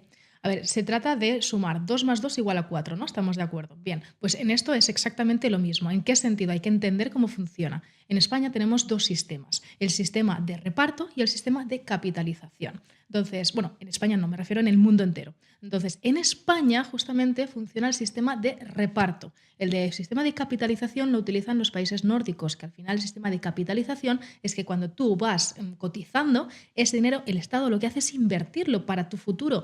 Aquí no. En España utilizamos el sistema de reparto. ¿Esto qué significa? Que todo lo que yo cotizo y lo que cotizamos todos están para pagar a las personas que ya están jubiladas, ¿no? Y por tanto no es para ti, nunca lo será para ti, siempre será para las personas que ahora sí que están jubiladas. Claro, ¿qué pasa? Aquí se juntan dos cosas principalmente. El primero es que cada vez vivimos más tiempo. Esa esperanza de vida cada vez es más longeva. Entonces, claro, si cada vez vivimos más, que perfecto, genial, pero porque hay más avances médicos, etcétera, significa que más años vamos a tener que estirar el chicle para poder justamente pues, pagar a las personas que están jubiladas hoy en día. Y segundo, y lo más importante, la pirámide de la población está cambiando. Antes este sistema tenía sentido cuando funcionaba con un sistema de una pirámide tal cual, es decir, cuando hay una masa de personas en edad de trabajar y que están trabajando, la población activa, que están cotizando y hay poca gente en la cumbre de la pirámide. Ahí sí que funciona bien. Pero desde el momento en el que,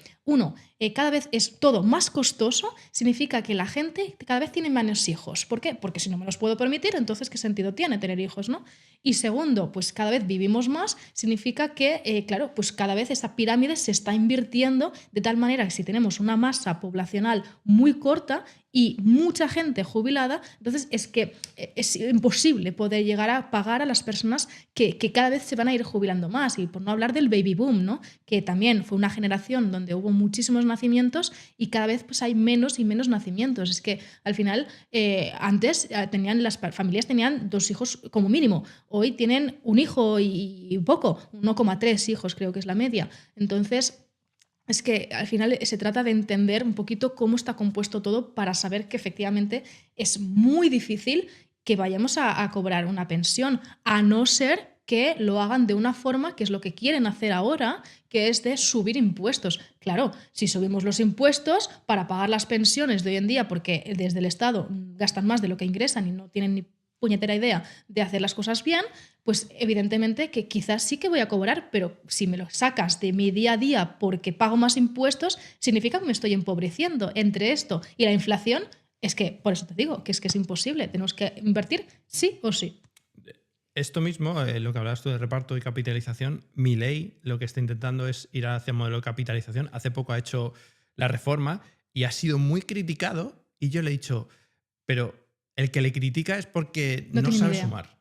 Porque realmente, o sea, yo lo que cotizo ahora, porque la gente dice, no, yo es que tengo derecho a pensión porque está cotizando. Digo, ya esa base es mala. O sea, tú no tienes derecho por haber, sino tú tienes derecho, bueno, esto habría que decirlo, lo derecho, bueno, mientras que haya dinero. Si no hay dinero, por mucho que tu derecho. Pero claro, lo que él está queriendo hacer, que es otra de las cosas, otro de los grandes problemas que hay, ¿no? Cuando tú despides a alguien, le tienes que pagar mucho dinero por todo el tiempo que lleva. Lo que está intentando hacer es convertir justamente ese dinero que tú capitalizas cuando te echan, ¿no? El despido, que es hasta creo que son 4 meses por año, bueno, no sé, lo que sea, ¿no? Que, claro, cuando una persona lleva 20 años en una empresa, echarla cuesta mucho dinero y ya nadie le echa primero. Esa persona no va a estar bien, la empresa no va a estar bien, y lo que él intenta hacer es darle la vuelta y decir, vale, lo que vamos a hacer es que este dinero te lo llevas a otra empresa, pero este dinero va a ser tuyo. Entonces, dinamizas eso. Y por otro lado, introducimos lo que se llama la mochila austriaca, ¿no? Que la famosa de, oye, yo cotizo 500, pero no son para pagar a otro. Esos 500 los pongo en una bolsita mía que va creciendo además porque se invierte. El problema que yo le veo, y esto a ver si tú lo has pensado, pero yo no lo he pensado, ¿cómo puedes introducir esto en un país en el que actualmente estás en la forma de reparto? Claro, si yo hago esto, los nuevos no les puedo decir, bueno, os lo voy a meter en la mochila, porque entonces los que están ahora no cobran. Pero tampoco les puedes decir, o sea, no lo puedes cambiar ahora según está montado todo, ¿no? No sé si tú que has Es pensado más. complicado, es muy difícil. Yo creo que hay que hacerlo de forma híbrida durante como un periodo, que no te sé decir cuántos años, de transición en el que poco a poco se vaya haciendo de esta manera. Bueno, pero es que para empezar también deberíamos de hacer una auditoría del Estado. Es decir, yo antes era auditora, por eso te lo comento, porque es que yo iba a las empresas y entonces decía, vale, pues dame todo lo que tengáis, todo el papeleo, y entonces vamos a empezar a analizar pues, existencias, caja, inmovilizado material, inmovilidad ¿vale? Tangible, todo. Entonces, para realmente ver si cumplían, ¿no? con lo que es el reglamento y si realmente pues, reflejaba la imagen fiel de la empresa. Bien, y si no, ponías una salvedad y ¡pum! ¿Qué pasa? Que ¿quién audita? El Estado. Nadie. Entonces, claro, es que si no audita nadie, pues ¿en qué nos estamos gastando el dinero? Ya te digo que hay puestos por duplicado y por triplicado de personas que quizás no hacen falta y de diputaciones y de no sé qué. Y es decir, claro, si ponemos capas y capas y capas y capas, pues es que es normal que al final, pues claro, el dinero se va gastando en no sabemos ni en qué. Entonces, claro, el problema es eso. Entonces, yo lo que haría, lo principal, lo primero que haría sería eso, hacer una auditoría y empezar a rajatabla, vamos, o sea, tijerazo en muchísimas de las cosas que no es necesario gastarse el dinero y evitar también esas duplicidades y triplicidades y cosas de estas que no tienen ningún tipo de sentido, ¿no? Entonces, una vez ya tengamos esto, ostras, seguro que nos va a sobrar dinero, seguro. Entonces, Segurísimo, pues seguro, ya no, empezamos segurísimo. con ese dinero que ha sobrado para empezar entonces a hacer ese bolsillo, que ya lo teníamos, ¿eh? Ojo, Sí, que el sí. bolsillo de las pensiones ya teníamos ese dinero. Claro que pasa que el bolsillo de las pensiones se fue aumentando, aumentando, aumentando, hasta incluso en el 2012 o así llegamos a tener 66.000 millones de euros. Bien, claro que pasa, en el 2012 justamente pasa todo lo que era lo de Bankia y todo el rescate bancario, etcétera, etcétera, que lo pagamos nosotros a base de nuestros impuestos y a base de gastarse el dinero del bolsillo de las pensiones también para gastar en lo que realmente pues, habían hecho fatal. Claro que pasa que empezaron a sacar dinero, ¿vale? No estoy hablando de temas políticos porque me da igual, y llegamos a tener pues 2.000 millones de euros. O sea, un déficit impresionante, ¿no? Increíble. Entonces, es que sí o sí tenemos que hacer un cambio de mentalidad y esto todo el mundo debería de saberlo. Bueno, como no vamos a tener pensiones, ¿cuándo es muy tarde para empezar a invertir? Desde el momento en el que tú ya dejas pasar un día de que empiezas a trabajar en tu vida, ya es tarde. No, es broma.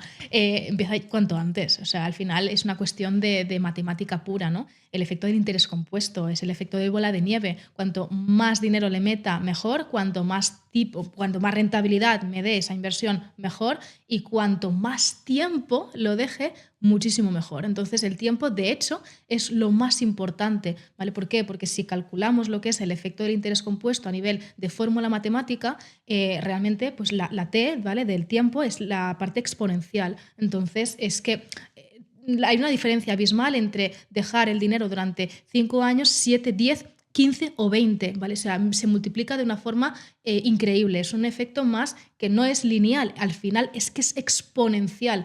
Al principio de todo no vas a notar prácticamente nada, vas a decir, pues estoy haciendo un poco el tonto, ¿no? Aquí, el ridículo, que casi no veo resultado. Ya, pero déjalo, tú sé consistente, sé coherente con lo que tú quieres y con lo que realmente tú, ¿no?, estás invirtiendo para ese motivo concreto, y sé constante, recurrente. Luego pues va a pasar el tiempo y ya te aseguro yo que ese dinero, vamos, se va a triplicar durante X tiempo. Hay algo que yo creo que y creo que va también de la mano de esta madurez, ¿no? Cuando deberíamos empezar a invertir es cuando somos niños, realmente, si queremos, y hay un número que nos dieron, creo que era, si un niño nace y le metes 3.000, no me acuerdo si eran 3.000 o 3.000 euros, sí. 3.600 euros, para el momento en que se retira millonario.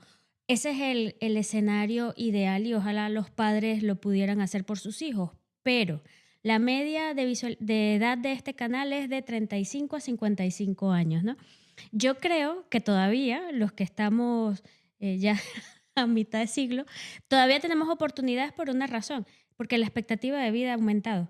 Entonces, yo creo que hay que empezar, los que ya no lo hayan hecho, ya, en este momento, acabando el episodio y metiéndose en un broker o algo, porque o, o- o- o- o contratando los servicios de Elizabeth, porque ya, o sea, hay que hacerlo ya. Yo Yo eso creo. se lo enseñaba el otro día a mi hijo porque le abrí septiembre del año pasado, le abrí un fondo y todos los meses le meto 200 euros, ¿no? Y entonces yo decía, digo, mira, digo, esto en un año va a ser tanto, ¿no? Vale, y en 10 años vas a tener tanto. Y decía, hala, ¿y en 20? Decía, vale. Y ya me decía, ¿y en 100 años? Digo, a ver, hijo, no vas a vivir 120 años para gastártelo. Bueno, quizás, con Bueno, los sí, avances. pero con 110 ¿Quién años no se lo va a sabe? gastar, ¿no? Sí. Espero No, que se lo ya. gaste. Digo, pero digo, déjale aquí, no sé, 25, 30, cuando tengas 40 años. O sea, cuando tengas 40 años, no sé cuánto salía una cifra pues cercana a medio millón, una locura, con 200 euros al mes. Y yo decía, estos son 200, digo, pero cuando tú empieces a trabajar, la idea es que lo hagas tú. O sea, yo no voy a seguir aquí toda la vida, ¿no? O sea, esto tienes que seguirlo tú, digo. Y me decía, ya, y si metes 300, digo, mira, metiendo 300, tanto.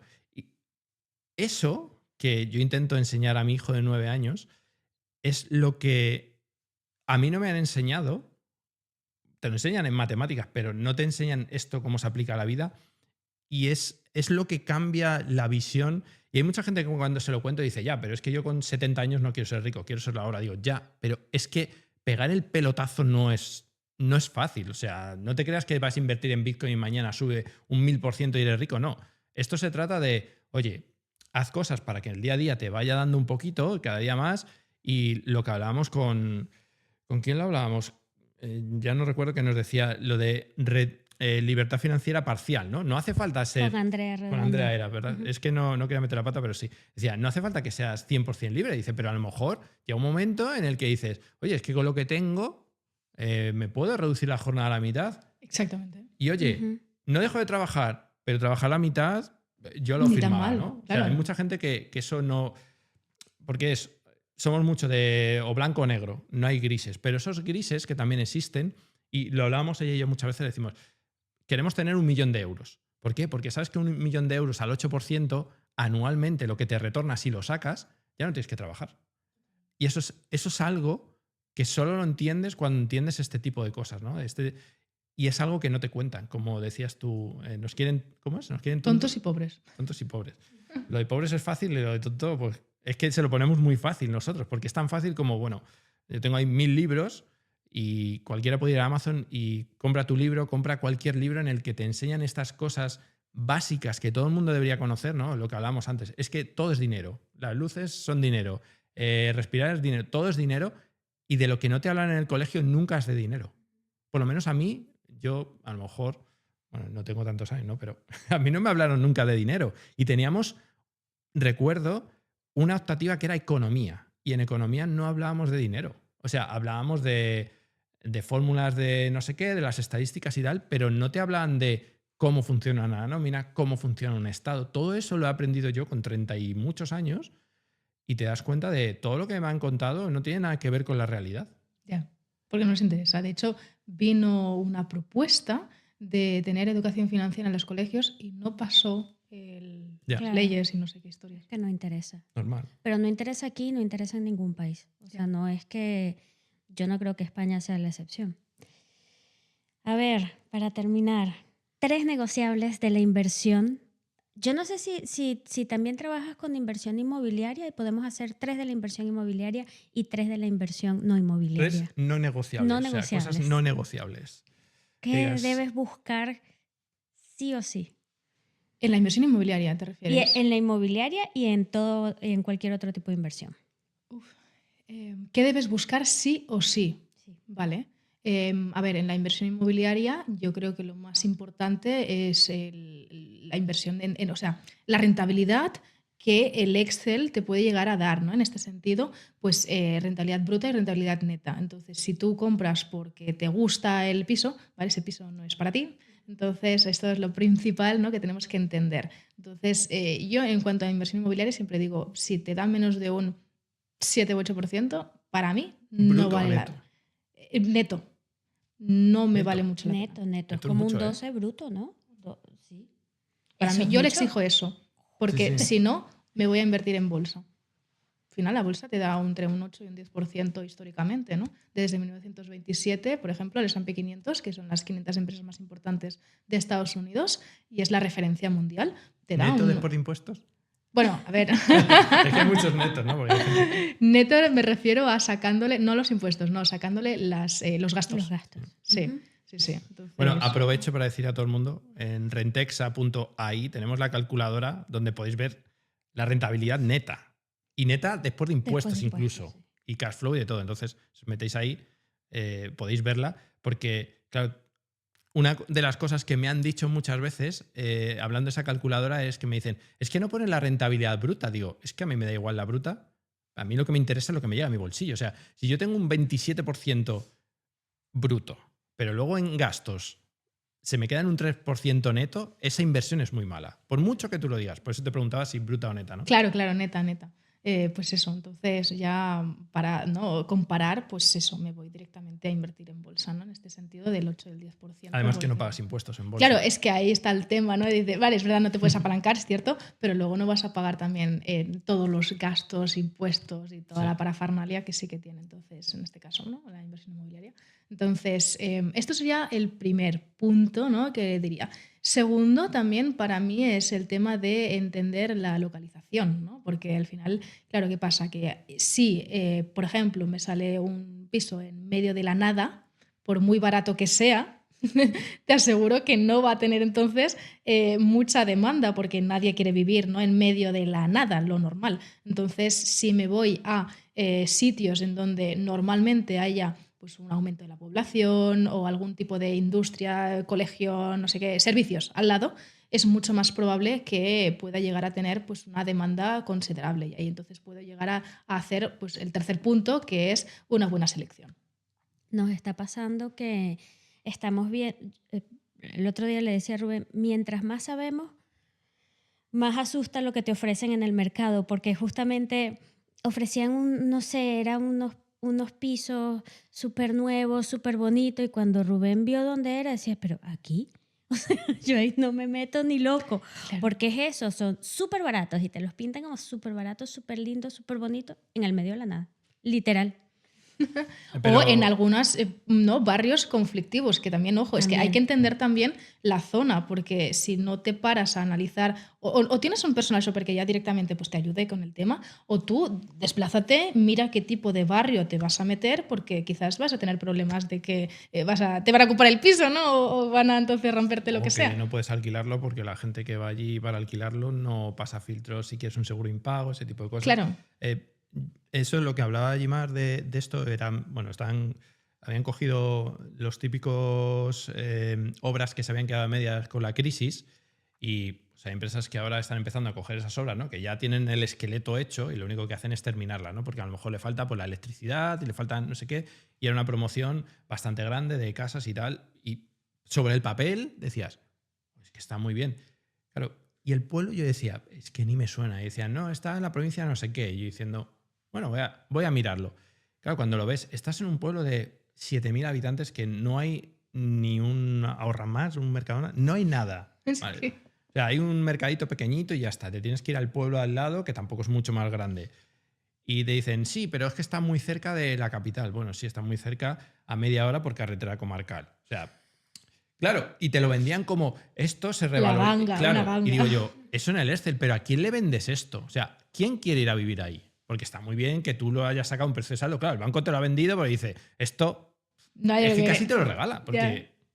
Por eso. Y yo decía, pero todavía habrá gente que esto lo compre porque yo creo, y a lo mejor no sé si a ti te pasa, en tus clientes lo estás viendo, que ahora todo el mundo quiere invertir en inmobiliario. Todo el mundo está invirtiendo en inmobiliario. A mí Hay me como pasa una corriente justo de... al contrario. ¿Sí? Sí, porque cada vez hay más gente. Eso, mira, antes de que cambiase la ley, en el 2023, sí que veía mucha gente muy, digamos, ¿no? pro inversión inmobiliaria. Pero desde que cambió la ley en el 2023 y cada vez hay más problemas de ocupación, etcétera, etcétera, y se escuchan campanas de vamos a regular las habitacionales, vamos a regular en no sé qué, que es la ley de costas de no sé cuántos, y cosas de estas, la gente cada vez está siendo más consciente y nos llega mucha gente que no quiere o que quiere invertir en inmobiliaria, sí, pero sin disponer del piso, es decir, al estilo más de tipo crowdfunding, de decir, vale, pues yo no me meto en el fregado, yo simplemente participo como si fuera un banco y ahí me va a dar pues un 17% anual, por ejemplo.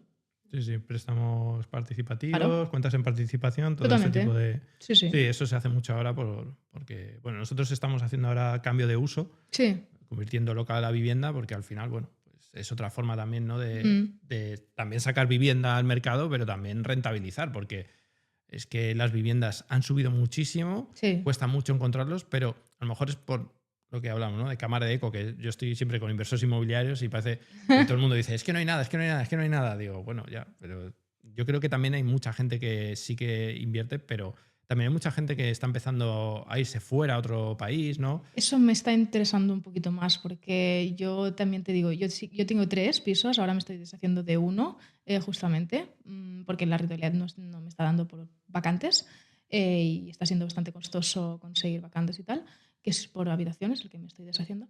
Entonces, y yo ahora mismo como no confío en el Estado que tenemos hoy en día, en el que parece que sea, ¿no? el señalizar al malvado especulador en este sentido de que todo está siendo en contra de la inversión inmobiliaria y no están viendo que al final están poniendo al mercado oferta que el propio Estado no lo hace, que debería de hacerlo y no lo hace y prometieron hacerlo. Entonces, yo al menos hasta que no me cambie un poco de la situación, prefiero invertir en otras cosas que sean pasivas y una cartera diversificada en diferentes activos, entre metales preciosos, oro, plata, inversiones alternativas, private equity, economía real, crowdfunding, crowdlending, confirming, fondos pignorados, ¿vale? Porque no confío. Estamos llegando ya al fin de la entrevista. ¿De qué tema no hemos hablado que te gustaría hablar? Pues mira, yo creo que un poquito de la geopolítica, ¿vale? Porque creo que esto es muy importante y muy interesante y porque nos afecta a todos. Es decir, al final, ¿qué pasa? Que todo lo que es cómo se está moviendo el mundo hace que, o sea, por ejemplo, el conflicto, ¿no? que tenemos actualmente entre Estados Unidos e Irán, esto, ¿qué hace? Pues hace que justamente no haya tanta oferta de petróleo, por ejemplo, ¿no? Y claro, al final el petróleo es como la commodity, ¿no? Es la materia prima que se utiliza para prácticamente todo. Entonces esto lo que va a causar es un aumento de la inflación. Por lo tanto, es bastante probable que de la inflación que hablábamos justamente, de la subida de precios, sea incluso superior debido a todo lo que está pasando a nivel, ¿no? de este tipo de conflictos y de situación inestabilidad, en este caso, pues geopolítica, ¿no? ¿Qué pasa? Que esto se junta con lo que decíamos antes de que el Estado cada vez pues imprime más y más dinero de forma recurrente, que esto hace que justamente estemos entrando en una sintonía en el que tener activos tangibles, por ejemplo, ¿no? La inversión inmobiliaria también, ¿por qué no? Pero en este caso, pues, por ejemplo, el tema del oro, pues tome muchísimo más sentido. ¿Por qué? Porque es un activo que, uno, es con una oferta limitada, ¿vale? Hay una oferta, digamos, que es escaso, y segundo, por otro lado, también aumenta muchísimo la demanda, y esto está haciendo que el precio, en este caso del oro, que estamos hablando que hace como 2 o 3 años estaba a 2.500 euros la onza, ahora ha llegado a 5.000 euros la onza, y se dice que seguramente vaya a llegar también a 10.000 euros la onza en el futuro, no sabemos cuándo, pero esto hace que justamente tenga mucho más sentido. ¿Por qué? Porque si yo hubiese invertido, por ejemplo, en oro en 1970 y me hubiese comprado una vivienda con X lingotes de oro, hoy en día, después de tantos y tantos años, me compraría con la misma cantidad de lingotes de oro la misma vivienda, mientras que esto en euros, justamente la moneda fiduciaria, no pasa, y esto es el efecto de la inflación, ¿no? Por eso también es importante entender cómo funciona entonces cada una de las inversiones de forma diversificada y qué comportamiento tienen y cómo se interrelacionan entre sí, ¿vale? Que es la correlación, para hacer justamente pues una cartera que sea lo más rentable posible, pero con el menor riesgo posible. Eso del oro se lo intentaba yo explicar en la tele cuando estuvimos en la entrevista y fui incapaz. Dije, es que es lo mismo. Y era, no. Y en los comentarios en el reel, otro que hablaba justamente de eso, que también se hizo un poco viral, la gente decía, no, con el oro no te puedes comprar, porque claro, el oro también no sé qué. Y yo Ha decía, aumentado en las sí, últimas 2 semanas el precio más alto del oro. ya, vale. Bueno, te voy a hacer la última pregunta antes de terminar. ¿A quién te gustaría que trajésemos al podcast para que nos siga contando cosas? ¿De inversión o de qué De inversión, concretamente? sí. De inversión. Pues mira, me gustaría a ver que trajerais, a ver, déjame pensar, que como no me lo esperaba, hay mucha gente del sector que me gusta mucho también. Habíamos hablado de Juan Aro. Venga, le paso la pelota a Juan Aro. Sí, Muy sí. bien. Juan Aro. Nos encantaría también. No, Sí, estamos en ello. Yo ya tengo ahí gente que me puede contactar con él y a ver si conseguimos traerle porque, sí, pues mira, perfecto.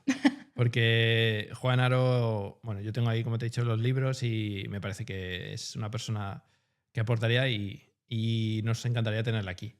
Elizabeth, ha sido un placer tenerte. Creo que tienes un libro por ahí, ¿no? Sí. Y aparte, bueno, ya esto sale y ya has hecho tu formación ¿Cuántas veces haces esta formación al año? Pues Par de ellas, ¿no? unas 2-3 veces. Sí.